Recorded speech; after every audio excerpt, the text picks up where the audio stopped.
to the latest episode of A Plus Wrestling here on A Plus Productions. And my oh my, it seems that tables are turning in the world of professional wrestling. It seems that wrestling fans, well, they're being a little crazy like usual, and we're going to be talking about all that and so much more here on A Plus Wrestling as we have a special roundtable edition. We are your hosts. I'm Boris, and this week I am joined all the way from the great White North, where banks love to be exploded. Matt. Bonjour! How's everybody doing out there? We hope you're doing well from the home of Johnny K9 and the Sudbury Wolves and Shoresy and all the best people on earth. I'm here from Sudbury, Ontario, and glad to be here on the show. Just wanted to shout out, before we get too deep into this thing, our valued listener and dear friend, Scott Ainsworth, good Australian boy. We're just thinking of you, buddy, and pulling for you, and hope all is well with you and yours in this trying time. But just know that there are people all over the world thinking of you, and it's good to be on the air here. It's good to be talking some wrestling and some sports with you, gents. Absolutely. Thank you so much for that, Matt. And all the way from the UK, burning Liverpool down, I'm sure, is Yorkie. Oh. I could have said worse. You did know what happened at that. Yeah, that's why I chose my words a little. I could have. It could have slipped up. Cut that. It's still a bit of a sore subject at the moment, O'Brien. But anyway, hello, I am Paul. Okay, whatever you want to call me. Greetings. Excellent. Like I said, it could have been. Just so you know, my name is. I am Paul, but I'm not 53 years old, and I do not drive. So it was not me. There you go. It's crazy, man. It sucks. I actually know a few people who flew out for the weekend just to be part of that, and one person I know was actually very close to where everything was happening. So honestly, if it's again, our hearts out to everyone from Liverpool. Just sucks that in the moments of triumph and victory and celebration, that shit can go down. But man, what a world we live in. All right, gentlemen, let's dilly-dally a little bit. Matt, I haven't seen you since before I went to Vegas. How are things with you? I'm well, man. Yeah, up north, seeing some family, getting in some good outdoors time, some good chewed to shit by bugs time. I'm more black fly and mosquito bite than man. But it's good. It's all right. There are worse fates. And I haven't talked to you, buddy, and seen you since you got back from Vegas, a place equally as luxurious as Sudbury. How was your Vegas trip? It was excellent. As people know, I got tattooed. Drank way too much. Pretended to get married for free alcohol for an entire evening. Went to the Grand Canyon. Had a blast to say the least. Oh, stopped one of my friends from stealing a Lamborghini. Yeah, it was one of the only in Vegas. Well, at least you didn't encourage them to steal a Lamborghini. I think that counts as progress. I'm Latino. I'm doing everything in my power to keep a low profile while I am in the United States of America, or else I'm going to be Cheech Marin and born in East LA. Oh my God! He did not want to wake up in El Salvador. Funny enough, it's funny because I am from El Salvador, so the joke was always like, "Hey, get a one-way ticket back home," and most of my family will be guards or prisoners, depends on what side of the family we're on, right? So yeah, it's just such a shit show. But yeah, no, honestly, I gotta say though, so I was there for EDC weekend, and. So Jane and I got there a few days before, so the Tuesday before the madness, and honestly, I've been there in the middle of May in the weekdays, and Vegas was packed. I gotta say, it was fucking empty. Wow. Empty Las Vegas must be kind of a creepy vibe. It is. Let's choose though. Yeah, dude. Honestly, though, we were able to do everything we wanted to, right? Like, there were some restaurants that we wanted to go to, like some fast food places that are always packed and stuff like that. That we were just able to walk into, do our thing, and leave, right? Like that. It was good in that sense, but yeah, man, you can tell that they are hurting overall in terms of tourism. It's crazy, but we'll see. We'll see. We'll see how that goes. Well, while we're on the topic of Las Vegas, do you think that the WWE are contemplating changing them? Do you regret doing back-to-back Manias in Las Vegas? That's actually one of the topics I wanted to talk about, so let's get right into it. Right? Okay. The big news, one of the big news items that came out last week was that the TKO, and this, I want to be very specific about this, right? It's TKO. More than WWE. WWE are now just a part of TKO. So TKO said, nah, to New Orleans. New Orleans got the substitute prize of Money in the Bank for next year. And it's looking more and more like to match record sales and the profits that they made after WrestleMania 41. TKO wants to do a repeat, and go back to Las Vegas for WrestleMania 42. They don't even have the stadiums booked yet. Apparently, there's a big act that's blocking the finalizing bookings of Allegiant Stadium and all that fun shit that is putting a hamper to the plans. And honestly, Paul, I think this goes hand in hand with what I said. We're 11 months away from this. And the fact that they can even still think of book everything and go there goes to show you that I think tourism in Vegas is down a lot more than people think. And this is TKO just swayed to go back for the monies. Vegas is throwing a shit ton of money. So let's talk about this from a fan's point of view first. Matt, Paul, I'm gonna throw it to you first since you brought it up. From an optics, from a fan's point of view, how do you feel about this? I think it sucks. I think obviously it's going to be the first Mania that has gone back to back in the same place since 4 or 5. Is it 5 and 6? Oh, 4 or 5. Yeah, they were Trump Towers, weren't they? Yeah, Trump Plaza. Trump. Yeah. Atlantic City. I think they would have got more money going to London.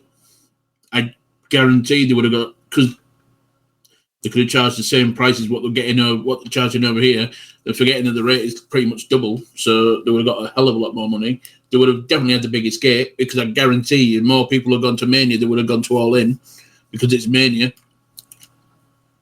It still has that name power regardless if the product's good or bad or whatever. I don't like, because obviously UFC are already set their base up in Las Vegas. Yep. And I don't want WWE to be the same, because they already pretty much before had set up base in New York, pretty much, because that's where they were from originally, with McMahon and all that lot. And I just don't want. To be honest, the transport getting over there is fucking a ball ache. Getting to Vegas is shit, number one. The other thing, one of the things that a lot of people brought up with one of the major complaints with this year's WrestleMania was the aura of the entrances was away. And with WWE, that's one of the biggest things that they have, right, is the entrances. But when 90% of the show is done in the sun because of time zones, that does take away from the show. That was some of the feedback that we got on the Facebook group, right?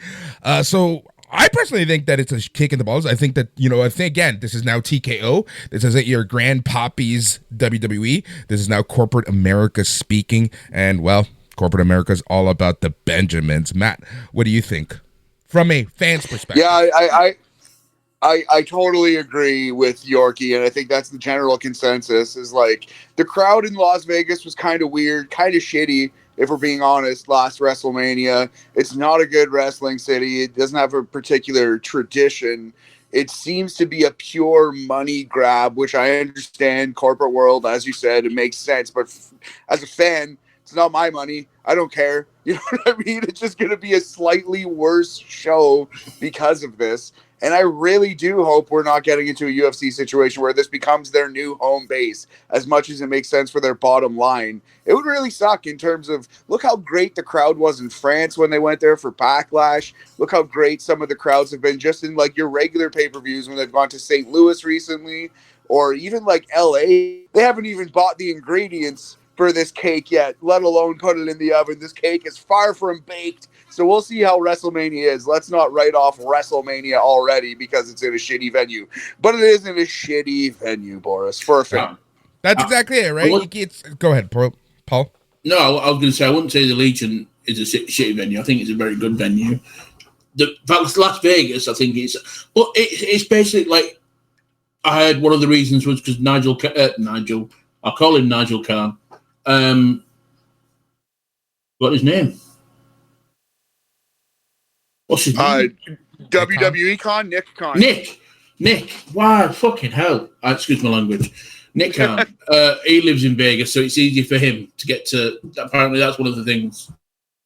Yeah, and again, like, right, I go to say how much money is lost. The city of Las Vegas, the city of paradise, throwing to WWE to go back to their hometown because they are hurting financially, right? Like, they need that uptake of people. And again, it was right before EDC, so you have a good month of just constant tourism and major events in the middle of spring, which is not typically their busiest of times. There's no NFL. You never know how the Golden Knights are going to do, but if the NHL and Bettman has any say, they're going to be in the playoffs, right? So, like, there isn't a lot of things happening in Vegas around that time, so might as well cook the books, so to say. My only hope is pretty much that they have a crap build to Mania next year, and people just say, "No, I don't want to go." Look, like 2026 is going to be a very interesting year as fans of wrestling, right? Royal Rumble is in Saudi Arabia. That's out the door already. Then the possibility of WrestleMania in Vegas again. Like, man, like, you're already eating 5 months of the calendar year because of just shitty destinations and shitty business decisions. Yep. Yeah, and this one isn't quite as bad as Saudi. Like, I'm not going to skip WrestleMania. Like, I'm probably going to skip the WrestleMania because I try to skip all of the Saudi Arabian shows. But it's not as bad, obviously, for a number of reasons. But it does kind of have that flat feel, almost like a non-canon feel, you know? Yep, exactly. What was frustrating for me, I think, was the fact that when it was announced that New Orleans isn't hosting anymore, I think the majority of the world would like, London. Or maybe Saudi Arabia at a push, but I don't think most people would be. I think everyone would have been more excited for a London Mania than a Las Vegas Mania. Yeah, absolutely. We'll see, man. We'll see what happens. It is a mess. If this is a business decision, and this is, again, like I mentioned, it goes to show you that this is a new WWE, this is a new regime. I just love when the fans blame Triple H and like thinking that this is all his decision. Like, he's got zero say where they go for the most part, right? Like, I'm sure he has some input, but when it comes to fully booking cities and this and that, you know, he's got like little to no say at the end of the day. We'll just blame The Rock.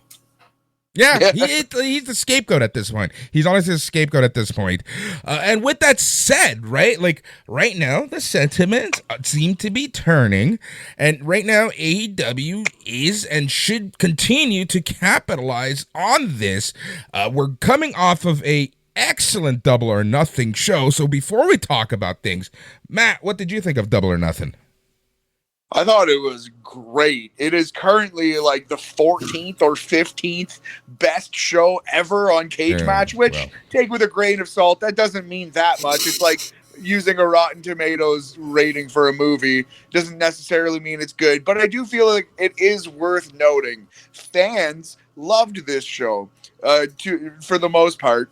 And I think it was worthy of the praise that it's getting. I thought it was an awesome wrestling show. One of the best that AEW has ever done, for sure. Some absolutely banging matches. And better than that, some real story potential they have going here. They have stumbled into a couple actually entertaining, sensical stories. They've stumbled into some narratives that make sense that I want to follow to the end here. The redemption of the cowboy, possibly winning this title, Hangman Adam Page. They could save the whole main event scene with some good storytelling and good wrestling, and then AEW might be off to the races here. So I thought it was an incredible show and very encouraging for AEW fans.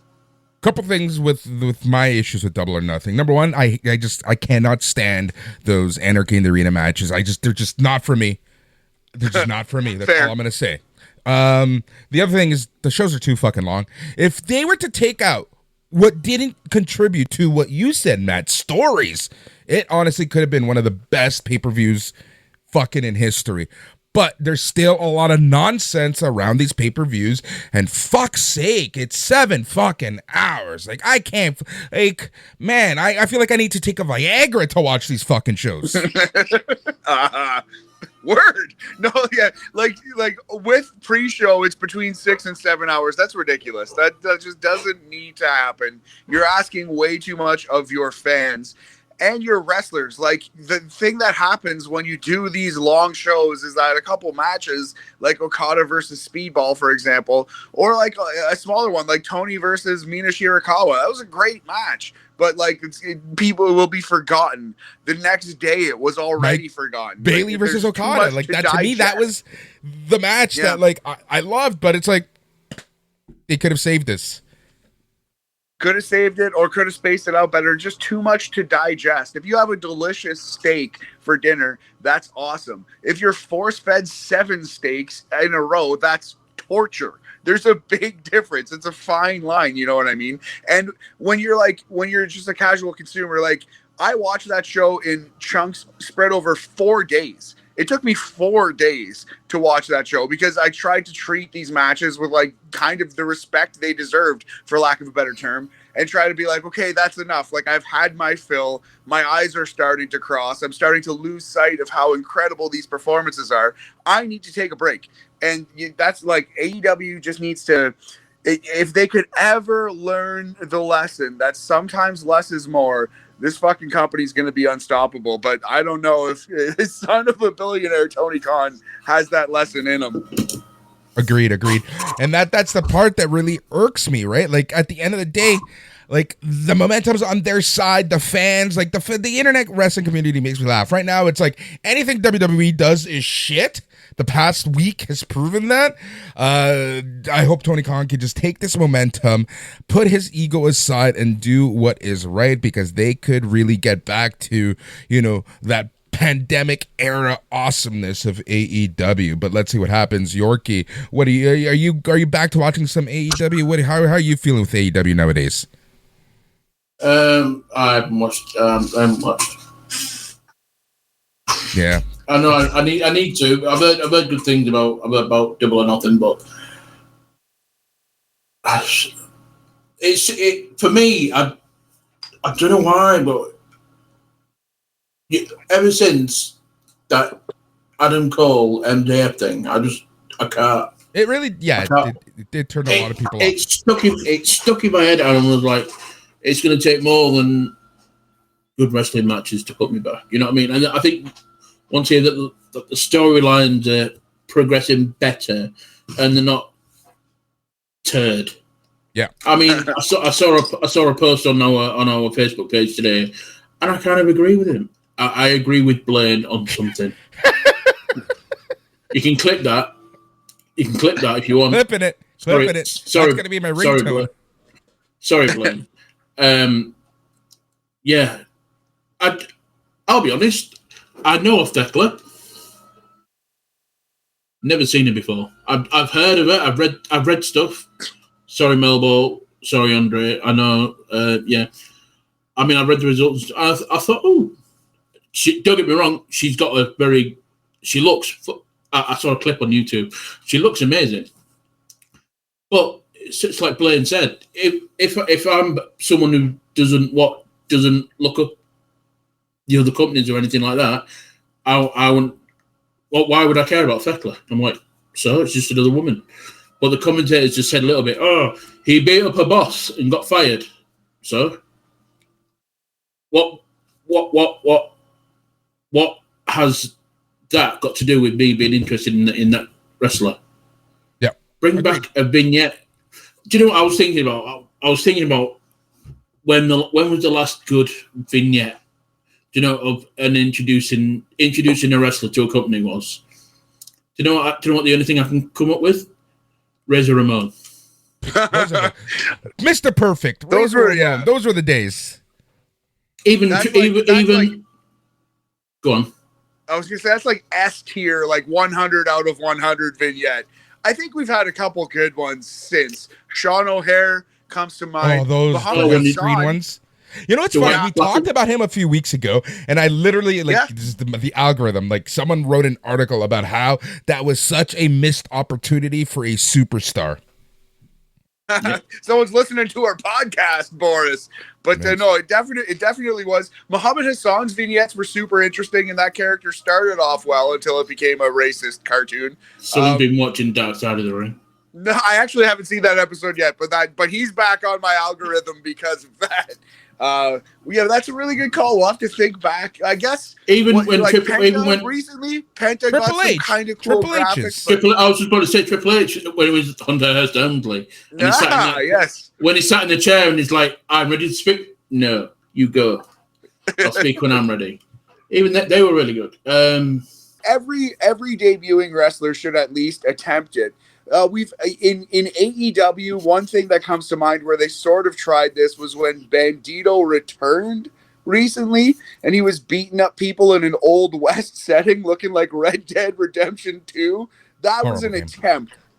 No, that game's amazing. Get the fuck out. I will quit this podcast. It's one of the most boring games I've ever played. Wrong. You just didn't get deep enough into it. That's one of my favorite games ever. No, honestly, that's so between Red Dead Redemption 2 and Stranger Things. Those are the two things that like everyone loves that I just cannot stand. Stranger Things, I'll give you. That's it's a little bit of an overrated show. Red Dead Redemption 2 is a masterpiece, a beautiful game, and I will not tolerate the slander. But yeah, Bandito had some vignettes. Is the point? I don't know why it didn't click. I think the last really good one, the most recent ones, I think it's got to be Bray Wyatt, White Rabbit. Yeah, great call. Wyatt, a couple times when he went away and came back, he had some good ones. Here's but are those like you're not learning about the character per se, right? Like I would classify the Bray Wyatt White Rabbit stuff different because you're not learning about the character, but that was a way of introducing them as opposed to, hey, my name is whatever, I'm whatever. Yeah, I think the original like 2012 Bray Wyatt in the Bayou, those were him telling you about his character. But yeah, the weird like viral scan a code thing, while entertaining and unique, was not quite the same, for sure. That's a top list that we need to get on top of, Matt. Best promo, intro promos. Top 10, top 20, 25. We can go deep top on 69. This one. That's a good one. Top 69. You dirty, dirty man. You dirty. I don't know why I said that. I love it. It's one of those episodes, friends. All right, so let's talk about this, right? AEW is also making some very smart business decisions, or are they? The optics of the business decisions are very interesting because right now, last week or 2 weeks ago, it was announced that AEW All Out was not going back to Chicago, and Matt, it's going 20 minutes down the road from the 854, and it's going to be at the Scotia Bank Arena in Toronto on Saturday, September 20th. And one of the biggest questions, especially after Money in the Bank last year, the shit show that was the pricing Elimination Chamber, but people keep buying those fucking tickets and selling these places out. Let's take a look at this. I have this up. Pre-sale is happening right now. And I know I will make this a little easier to see. Boom, No, I can boom, see it. It's boom. fine. I'm just. Okay. I hate this. All right, so to get into the arena right now, it's costing $69. That's not too bad. That's not too bad. That's not too bad at all. Now, if you're looking at actual seats and whatnot, like in the center, we're looking at, I think I saw them. Okay, yeah, we can't get those. But look, we're looking at like 230. Now in the lower bowl, we're looking at like about 200. For ringside, we are looking at roughly 1,800. Fuck off. Jesus Christ. Right?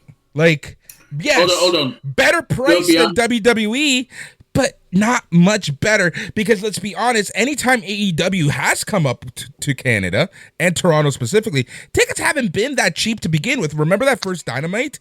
People were complaining about how expensive it was, and guess what? Because of the shitty dollar that we have, it's fucking expensive to host these things. But yeah, just doing you a favor, Boris. Just click on, to the right. Just click on best seats.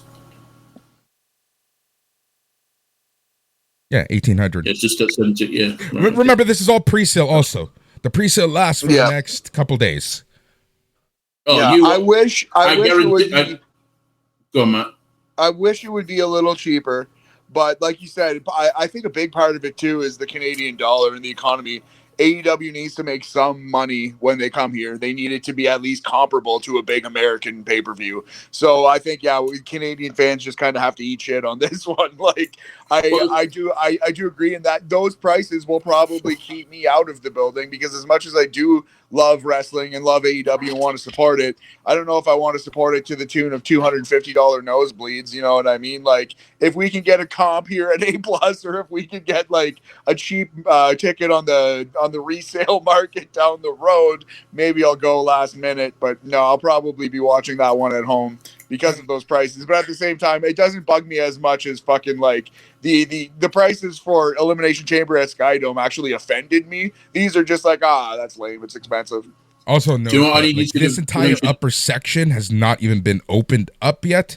All of that from around here, which is about pretty much 301 or so till about 3. I want to say, I guess this is 10, 9, 8, 7, 306.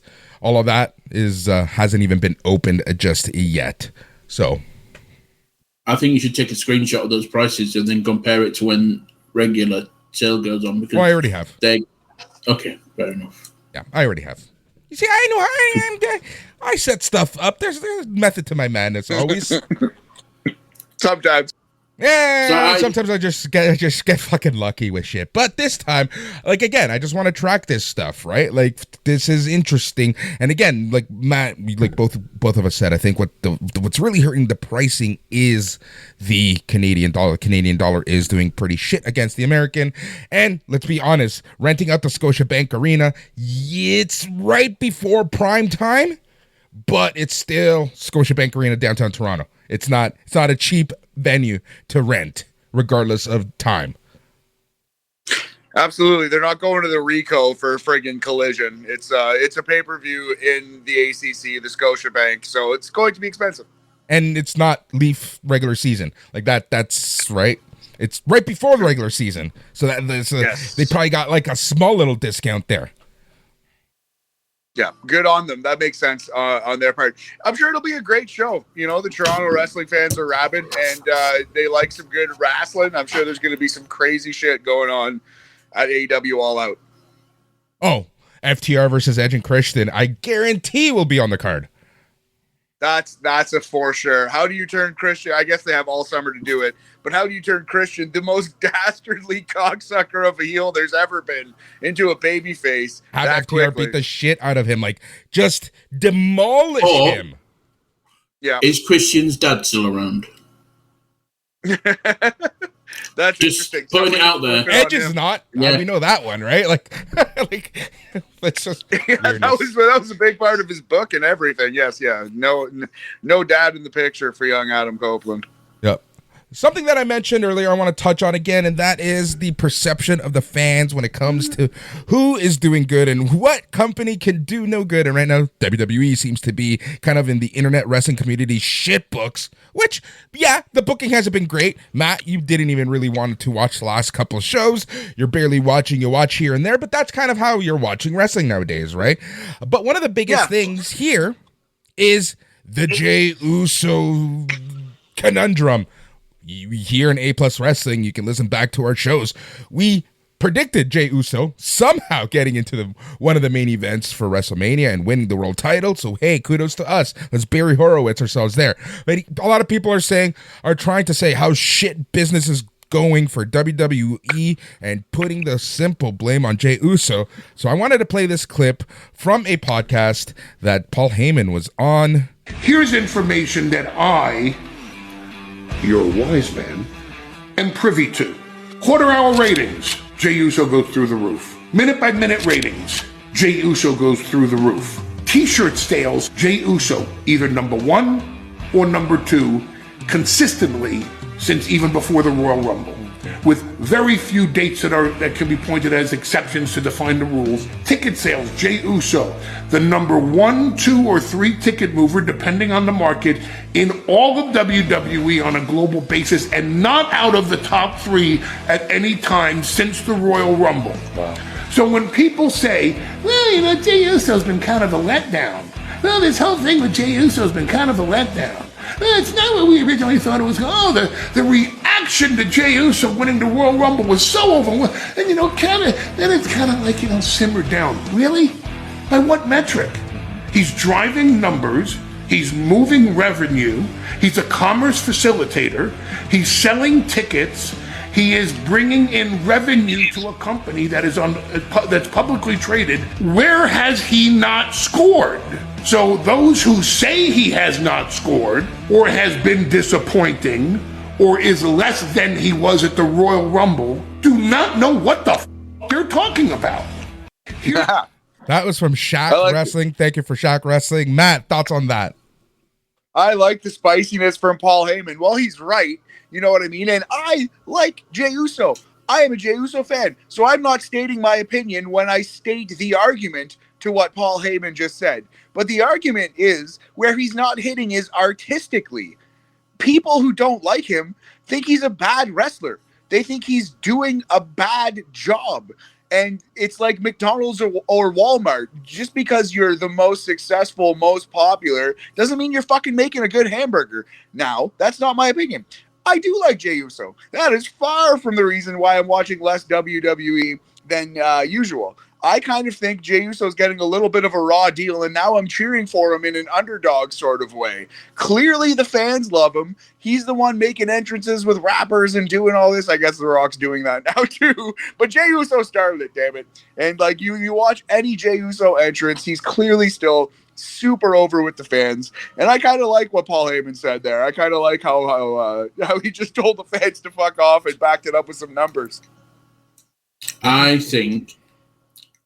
I agree with obviously, I can't disagree with what Paul Heyman's saying, because obviously he knows the numbers. And, yeah.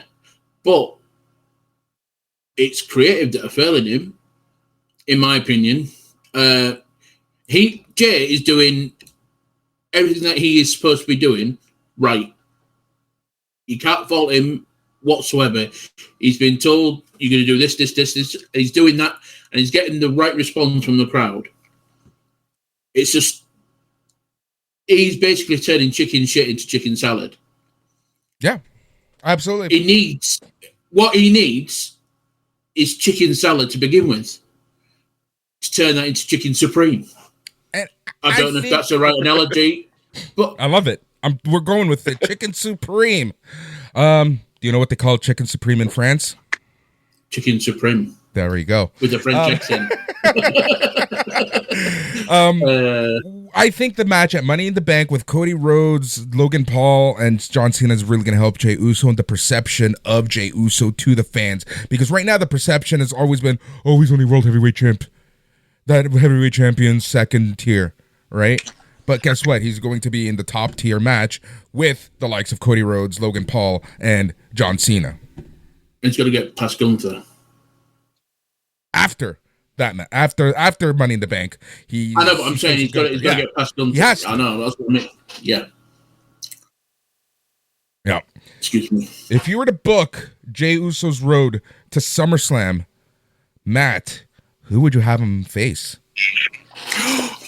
I know.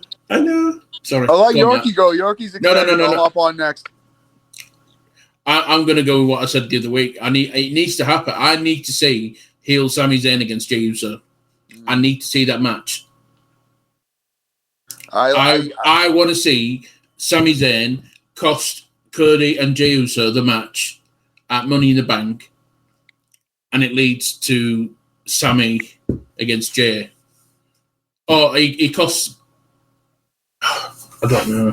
I can't say he cost him the title because he wants the title himself. Because Carrion's getting to Sami's head about the world title thing. Yeah. So it's got to happen. I think it's going to be Jey versus Sami for the title at Money in the Bank. At SummerSlam. Ooh. SummerSlam. That's it. Do you know what they call Money in the Bank in France? Money in the Bank? L'argent au banque, I believe. But, Le Chambon. Yeah. No. Okay, so how's this? Because I know what you're saying, and it would actually be a very good story to tell, but I just do not think that they're gonna have Sami Zayn win his first world title as a heel. That's just... I never said he was going to win the world title. Fair. But then you have to turn him heel and then turn him back babyface by like WrestleMania or next year at this time. Royal Rumble. Which could happen. Royal Rumble. I've told you he's going to win the Royal Rumble. I think that's a great shout, but I don't think he's going to do that as a heel. He can win the Royal Rumble, and especially in Saudi. Sami Zayn we've had this conversation before. I'm with you there, Yorkie. That's going to happen, but I don't think he's going to go into that as a heel. You know what I mean? How about this? Hold on. What if Sami Zayn, the character, is kind of like Bret Hart, where he's a heel in the world, but in Saudi Arabia he's a babyface? He will be, regardless. No matter what they do on TV, he will be cheered in Saudi Arabia. But it's just a matter of how they present it. They want that big, if and when he wins the title, they want that big Mick Foley 1999 moment. Yeah. I don't think there's any chance that he's a heel going into that. How about this? How about Cody Rhodes tries to beat John Cena again, realizes he can't do it, and then goes after what he perceives to be the easier path in Jey Uso, and he dethrones Jey Uso in a heelish manner, and then we start to see heel Cody Rhodes, because that's coming, and that's coming pretty soon. The team captain shirt that he's wearing now, that's pretty much bumping up against heel territory. He's turning heel pretty fucking shortly. My prediction, Matt, Cody, is we are going to see a double turn with Cody and Cena. That's how you turn Cena back face. Oh, I don't mind that at all. So I could see Cody ultimately, heel Cody, being the one to take the belt from Jey Uso. But at SummerSlam, I feel like it's going to be Cody versus Cena again. So on that show, I think Jey Uso is going to beat someone. Maybe Jey Uso beats, I hate to say Solo Sikoa. Maybe he beats, honestly, Jacob Fatu. That could be a match where everyone thinks, oh, fuck, Fatu's going to win the title already. But Uso actually beats him. Jey Uso is going to beat somebody at SummerSlam. That's what I would say.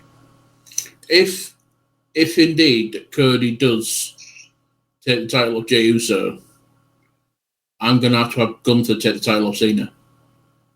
Oh, okay. I like it. I can live with that. I wouldn't hate that. If that's what say if it is a double turn and Cena's the good guy again, look at me hearing me. I need to see that. I'm the only no. I would like to see. Sorry, big prepared. I would like to see Gunther take the title from Cena. And man, that can even happen as like Cena's last match type thing, right? Like everyone's wondering who is Cena going to face for his last match. Is it going to be a established person, or is it going to be an up and comer so that he can pass that torch, right? I wouldn't be surprised if it's someone like a Gunther. I kind of feel like they've been saying that Cena's last WrestleMania was his last WrestleMania. But I kind of do feel like Cena will lose the title and go out staring at the lights at next year's Vegas WrestleMania. And I kind of think right now that might be Sami Zayn. They could easily do Sami Zayn beating John Cena because though he's not an up-and-comer, he's the guy who hasn't won it. They would be elevating someone to the absolute upper crust, and it is just like a huge babyface moment that the fans have been clamoring for so long that I feel like that's a worthy contender to be the man to dethrone Cena. And we know they've got chemistry because of the US Open Challenge. Yes, great call. They've had one match, and it was fucking great. Even though he had a dislocated shoulder. Yeah. Sure. Yes, sir. Absolutely. All right, it's the road to SummerSlam. You see, interesting stuff. It might not be the hottest right now, but there's so many possibilities as we head into August. And just remember, SummerSlam is happening in early August, and then we have Clash in Paris in late August to end the summer rush of pro wrestling. I can't wait for next week. Yeah, it's gonna be good. Is it next week? Is it next week? We're doing Worlds Collide and Money in the Bank. Yes. I've got some theories. I'll wait till next week. Got some theories. He's always got some theories. Got some Austins. We should call Steve Austin theory. Love it. By the way, speaking of Austin Theory, have you been seeing the pops he's getting? That's like Karrion Kross level of pops. Legit. Yeah, no. They're the two you got to keep an eye on this year. I do think the plug has been too slow with Downtown Under, but A-Town Under, not Downtown Under. Fucking hell, Paul, get your head together. A-Town Down Under. Yeah, that's what I meant. See what it's a mouthful. It's 1 a.m. Bear with me. All right. Yeah, that plug should have been pulled ages ago. So when it does happen, obviously Austin is going to be. I hope they do it with Austin, the baby face. I can't see it any other way, to be fair. But it needs to be done soon. Yeah, awesome. All right, let us talk about next week. We are going to be doing full previews next week, and it looks like I'm going to be covering live in Los Angeles. Cannot wait for that. Before that, though, we have a Triple Mania show with El Hijo del Vikingo taking on Alberto, whatever the fuck his name is in Mexico. Doesn't really matter. But here's an interesting clip that I'm going to be playing for you, too. I think I have to share it. Ugh. Oh my God, I just fucked everything up. Just bear with me, everyone. Just bear with me. All right, there we go. That's what I needed to do. And all right, let's do this. So that's Alberto, whatever the fuck his name is, beating up Vikingo on a talk show in Mexico.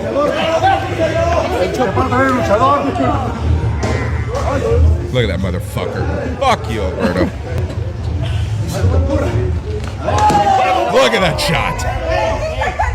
Les dije que no quería esto. ¡Fuera de aquí! ¡Fuera de aquí! Les dije que no quería esto. ¡Fuera de aquí, seguridad! ¡Sáquenlo! ¡Sáquenlo ya! Les dije que no quería esto. Sáquenlo, ya te lo dije. Seguridad. ¡Sáquenlo ya!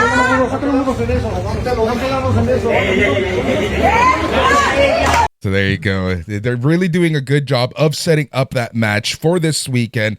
Chances are El Hijo del Vikingo is going to win the Mega Championship because, well, WWE almost pretty much spoiled that El Hijo del Vikingo versus Chad Gable is going to be for the Mega Championship at Worlds Collide. So, can I ask you, right? First of all, what did that woman say?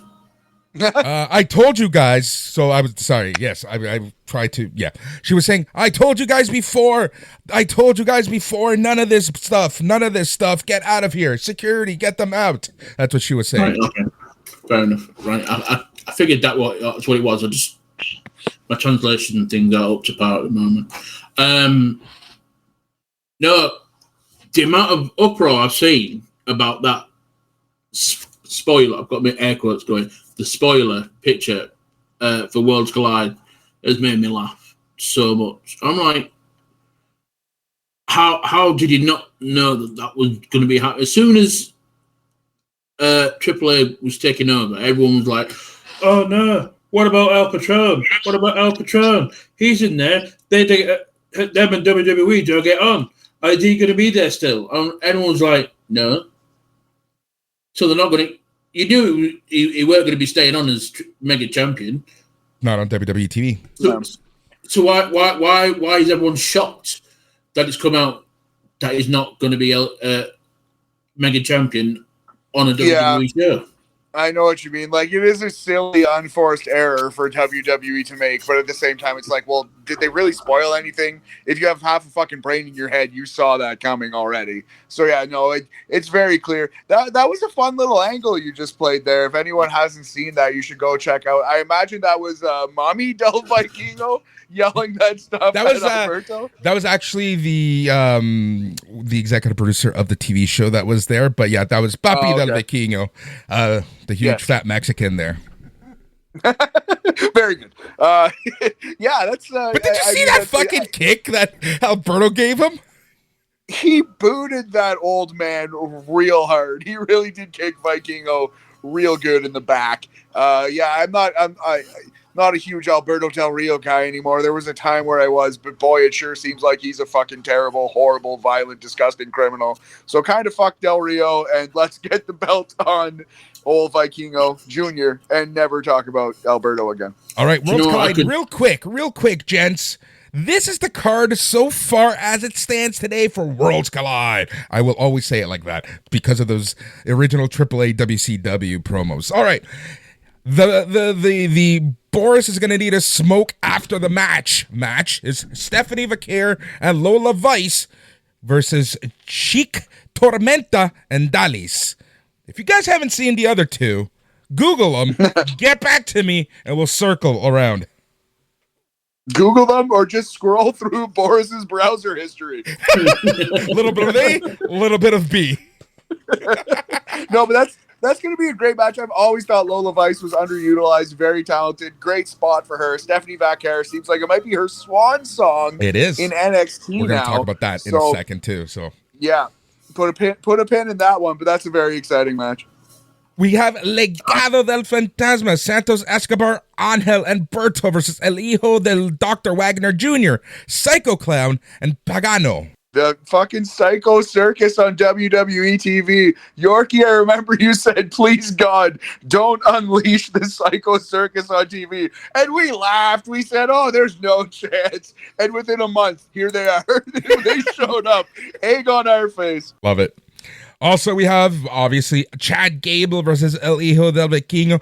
I have a feeling that some shenanigan is going to happen and we're going to see someone don Sam Adonis. I'm still convinced Sam Adonis will don El Gran Americano's costume in this match.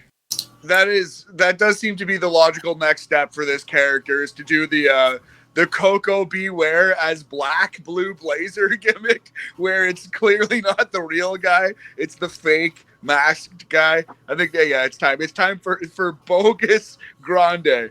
And I think it was you, Yorkie, who was looking forward to this match. Ethan Page versus Javon Evans versus Ray Fenix versus Laredo Kid in a 4-way match for the NXT North American Championship. I'm a bit disappointed that the match that I thought would be one of the matches on this card is definitely not happening now, purely because Phoenix is in this match. Because I thought we would see American Made versus El Hijo del Vikingo plus the Lucha Bros in a 6. I thought we'd see that, but obviously they want to put the North American title on Phoenix, so we'll see. No, they don't. No, I kind of think they do. I wouldn't be shocked if that's the outcome of that match. I think Laredo Kid's going to win. I think Laredo Kid is legitimately going to win this match. I think Javon Evans is. Interesting. There we go. And you know what? I can see realistically any of the three winning. Honestly, I think the biggest underdog is the incumbent champion. That's the word. Ethan Page, I think, has no chance to win that match. The belt is going to go to someone. Laredo And that's Kid why is actually a good show. I think they took the belt off of Ricky Starks on NXT TV this past week because they didn't want to give him the L at Worlds Collide. Yeah. Also, I've heard something else about Ricky Saints about why they're taking the belt off him. So what's that? I've heard. This is from what I've heard online. So take it with a pinch of salt. That I've heard that he wanted to take the North American title and face main roster. He was like, I want to face main roster stars for my North American title. And literally his first title. Did the person on Reddit, was his name D Melts or something like that? I couldn't tell you. I don't know. But apparently, he wanted to defend it against main roster talent. Yeah, I've heard of that, but who knows, right? I honestly think it was for this reason. I honestly think it was because someone is going to win. They need a bad guy, don't they, in the match? It's like good guy, Phoenix, good guy, Javon, good guy, Laredo Kid, good guy. Yeah, I like the way he called himself the most complete luchador. Yeah, right. Couple more things that we're going to be talking about. I think we're going to focus right now on some NXT things. Let's talk about Trick Williams winning the TNA championship. Yeah. Crazy stuff. Dude, egg on our face, Paul. Egg on our face. Oh, tell me about it. I was surprised they made it main event, but now they've made it main event. I understand why. I think, as crazy as it is, and Trick Williams joins a list of many like notable TNA champions. Kenny Omega was holding that title like 2-3 years ago. It's crazy that we are at the place where Trick Williams from NXT is now holding it. But yeah, to me, the craziest thing is not only seeing Trick Williams hold the title, but Shawn Michaels backstage holding the TNA title. That one blew my mind. You know what I mean? What are the odds of ever seeing Shawn Michaels hold the TNA title just in his grasp? But yeah, that was very interesting. Sol Ruca versus Kalani Jordan apparently was an amazing match on that show. I have yet to see it, but it looks like good. They stole the show. To that match was amazing. Yeah, Yorkie sent me a clip of that finish. I definitely did see that. That was absolutely bananas. Sol Ruca remains a show stealer. Apparently, she's one of the most used wrestlers on the new WWE 2K25 game. Yeah, she's just so people can do use that and finishing move. Yeah, for the soul snap. Yeah. Yeah, yep. Yeah, for sure. She is a video game wrestler. She's got a great video game moveset. Makes a lot of sense. But she's a star waiting to happen. She's ready for the main roster already. But it's really cool. That's why NXT is the best wrestling show possible. Like it's the best wrestling show, period. Because you see these wrestlers' growths. You see Sol Ruca start out on friggin' NXT Level Up or whatever it was at the time. And it's like, oh, she stands out. She has a couple really cool moves. She's a great athlete. And then she starts getting titles and getting into bigger matches. And then she gets on pay-per-view. And then she steals the show of a pay-per-view. And you just see this performer build and grow in front of your eyes. And it's just so rewarding as a wrestling fan to see that growth and to follow somebody from the ground floor all the way up to superstardom. Someone who didn't know the business at all. Right? Remember, I don't know if you guys saw this, but she gave an interview and she basically said she wasn't sure about signing with WWE because she thought it was real. She wasn't sure she could hang because she legitimately did think it was real. This is someone who is brand new to the business, right? You know, and let's talk about this right now. Stephanie Vaquer shockingly losing the title on NXT TV this past Tuesday to JC Jane. Let's be honest, if you actually watched the show, you know that it wasn't a clean finish whatsoever. But Matt, like you said, these are people. It's still developmental. People need to remember that. It's still developmental. If you do what you are told to do, if you follow the rules, if you do this, if you do that, you will be rewarded. Remember, a lot of people didn't like Bianca Belair when she was in NXT. She actually got more popular when she moved up to the main roster. But a lot of people thought she sucked. Right? Yeah. And she was a little green, but those people were wrong. Like, she was very, very talented, visibly so. But yeah, this is where you take those risks and take those chances. And it's where your storylines don't need to be like as tight, because it is more about developing the performers than it is actually producing the wrestling show. Although you still have to care about that, obviously. But I don't mind a JC Jane winning the title. Give her a shot as the absolute top of a brand. See if she can be a cunning heel champion. That's worth exploring. You know what I mean? Like I do understand the logic in kind of like more upsets and more crazy, unpredictable finishes in developmental, because you're trying things out. You're giving people different looks. Yeah, exactly. Like, people have to remember that, right? Like, it's while it isn't canon, they're still in developmental. They're still trying stuff out. And there's something called a transitional champion that I can see JC Jane being. Having said that, it looks more and more like Stephanie Vaquer is going to be lighting up your screens on Monday night, and Jordan Grace will be lighting up your screens on Friday nights on SmackDown. So it looks like they're going to be called up in June, as early as June. It doesn't surprise me, but I've got to think now, who are you going to be? The next person I can see challenging JC in my head is Matt's girl, Jada. Yeah. Flash? No. No, I think Zarya? No, because I think, right, Kalani. Yes. Yeah. Kalani would do that. I went with Kalani. I kind of want her to turn heel. I don't know why. I kind of want to see what she can do as a heel, right? Like, she's been this like happy-go-lucky baby face for so long. I would like to see some heel work from her. Again, developmental. Look at Roxanne Perez. Who would have thought that she'd be a better heel?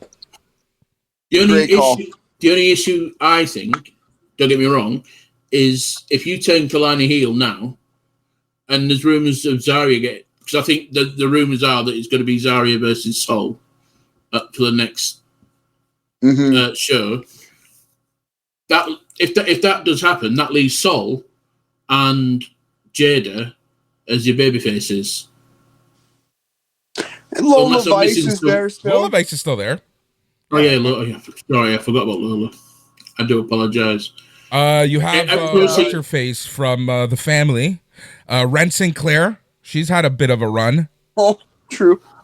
Ren is no quarter. Are they a heel or babyface? They're whatever. Actually, that's they a good need question. To be. Yeah. They're kind of Son of Regal is heel, and everyone else is a face. It seems. Yeah. I was hoping. Depending on who wins at Worlds Collide, I think they'll lose the title to Charlie Dempsey. I would love to see that. Oh. Then you get the not quarter death crew. Fucking hell. No quarter catch crew in a triple threat for the title. I can see that. That could be fun. That could be a fun one for sure. And what do we do with Obafemi, Matt? Keep him champion forever and ever. Yeah, I don't know who beats him. I think he could leave NXT undefeated. That's what I think. The Asuka. The Asuka. Didn't Keith Lee do that as well, or did Keith Lee lose the title? I forget now. Paige. Keith Lee lost to Karrion Kross, didn't he? Yeah, Paige did it. She relinquished the title. Adam Page did. Yeah. Yeah, no, not Adam. Page. Regular Page. Yeah. I'm talking about regular Page. Yes, Regular Page. Saraya Page. Nothing regular about her. Definitely not anymore. No, the last couple of years. Anyway, let's move on. Obviously, she came up when she won the Divas title. She still had the NXT Women's title. Yeah, you're right. Relinquished it. That's correct. There was a tournament. We need to find another open challenge thing. Another Femi can just come in and win the title. They have a couple guys who could do it, but yeah, if anyone ever was a candidate to friggin'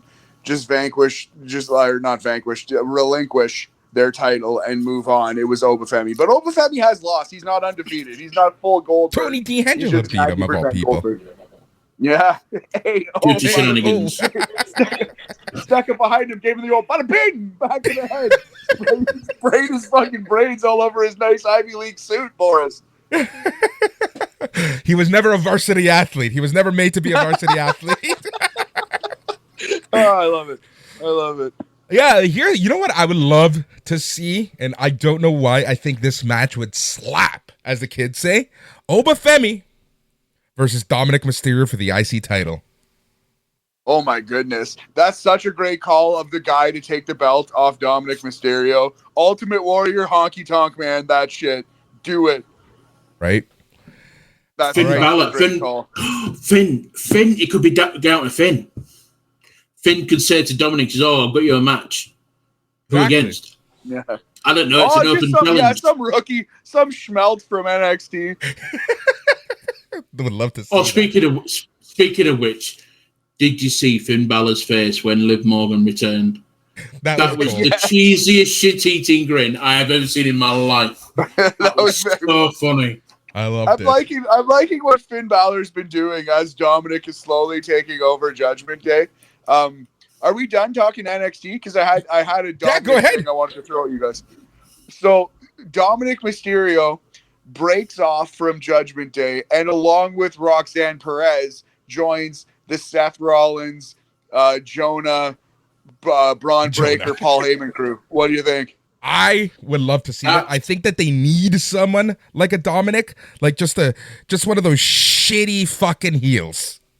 Yes. And then he could break off with Liv Morgan. Liv Morgan goes babyface. She and Rhea can be like form a bond over being burned by this absolute fucking smarmy shithead. And he can move on to the next flavor of the week, the next like hot young thing that walks by in Roxanne Perez. And then you get Roxanne Perez with Paul Heyman and crew. I would love to see that. I really hope that's what they do.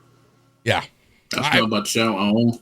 Right? Honestly, I feel like we talked about it at some point that Dominic Mysterio could join that crew at some point. But I love that call, Matt. I love that call. No, I think we were talking about Roxanne Perez joining them at some point. But it's crazy how popular Roxanne Perez already is on the main roster. She is honestly the Austin Matthews of WWE right now. It is crazy. Let's go.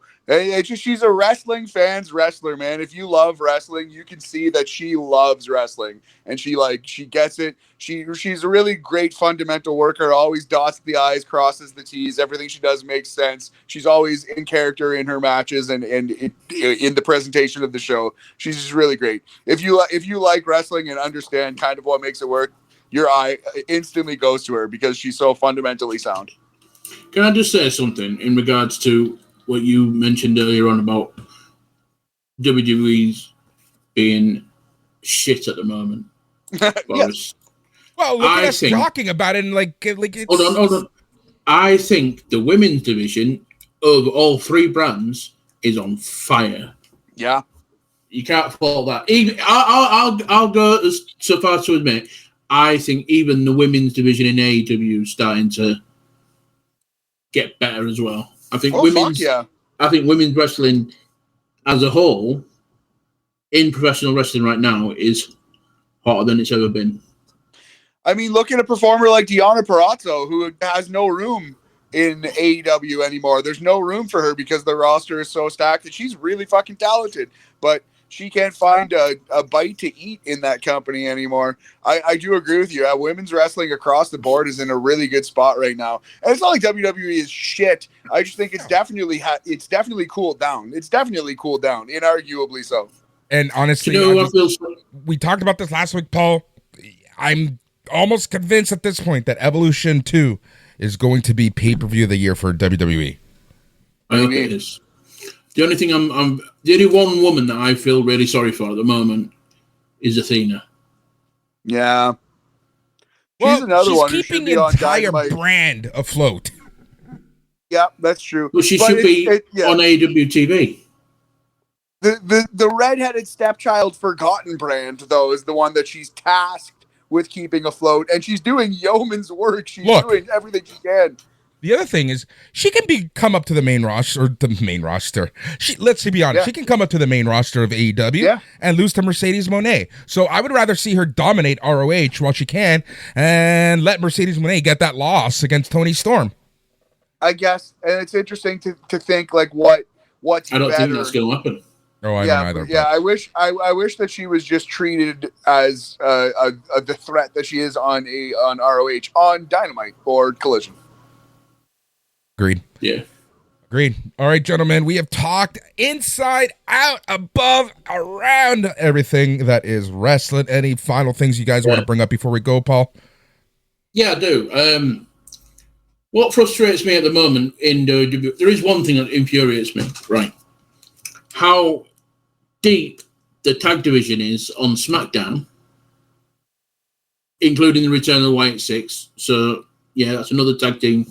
But obviously, I'm a bit gutted they didn't get to show any of that at WrestleMania.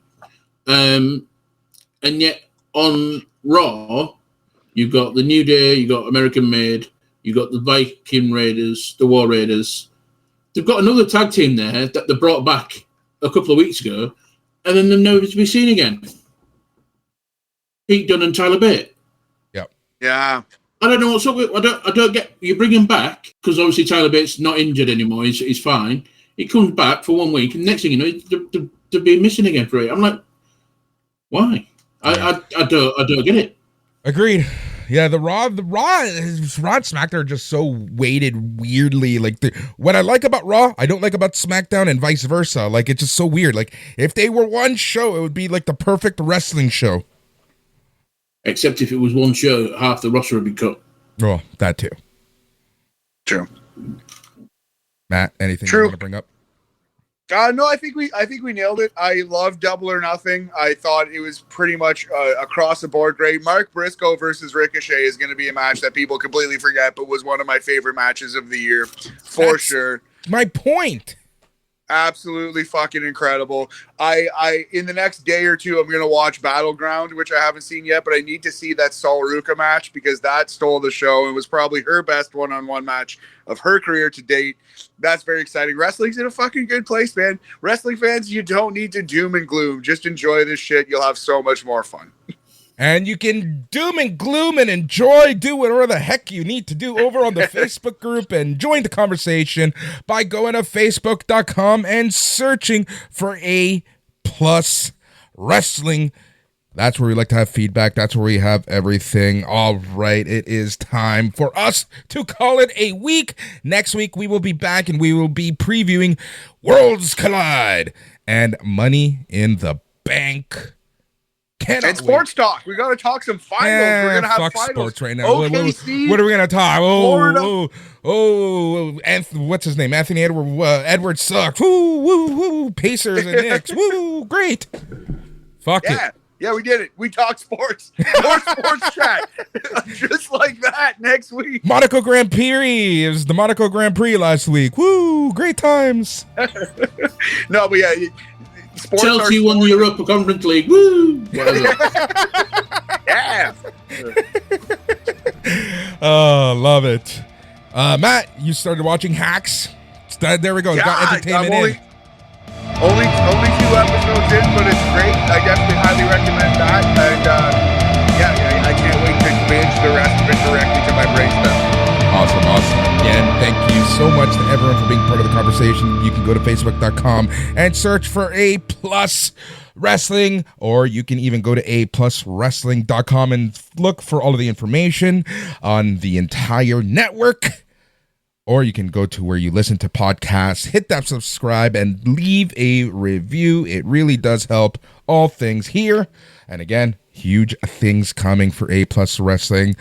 Gentlemen, thank you so much for joining me. It was honestly such a fun talk. You see so much good about wrestling. I love wrestling. Wrestling is so much fun. Can't wait. It's meant to be a source of joy, not stress in your life. It's friggin' wrestling. Come on, friends. On behalf of Paul, Matt, and the entire A+ crew, thank you all for listening. But most importantly, stay tranquilo.